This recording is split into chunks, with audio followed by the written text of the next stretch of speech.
বিসমিল্লাহির রহমানির রহিম। রহমান রহিম আল্লাহ তাআলার নামে শুরু করছি। আসসালামু আলাইকুম ওয়া রাহমাতুল্লাহি ওয়া বারাকাতুহু। আপনারা যে যেখানে থাকুন, আপনাদের উপর আল্লাহ তাআলার রহমত নাজিল হোক তার অপরিসীম বারাকাত। সুধী মণ্ডলী, বিশ্ববাসীর প্রতি আল্লাহ তাআলার সর্বশেষ রহমত ও বরকতের প্রতীক কোরআনে কারীমের দিকে আমরা আপনাদের উদাত্ত আহ্বান জানাই কোরআনের প্রতিষ্ঠিত নিরাপত্তা ও অনাবিল প্রশান্তির দিকে।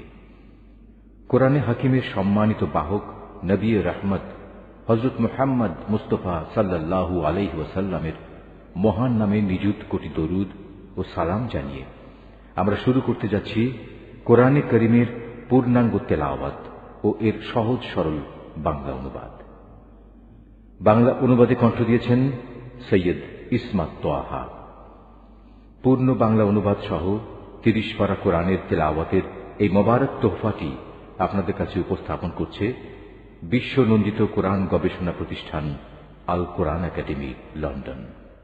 এ সিডিতে তেলাওয়াত করেছেন কোরআনের শিল্প ও সৌন্দর্যমণ্ডিত জাদুকণ্ঠ কারি আব্দুল বাসেত। বাংলা অনুবাদ করেছেন আল কোরআন একাডেমি, লন্ডনের ডাইরেক্টর জেনারেল, আন্তর্জাতিক খ্যাতিসম্পন্ন কোরআন গবেষক হাফেজ মুনিরউদ্দিন আহমদ। কোরআনের এই সিডিটি প্রযোজনা করেছেন আল কোরআন একাডেমি, লন্ডনের ডাইরেক্টর মোহতারামা খাদিজা আখতার জাই।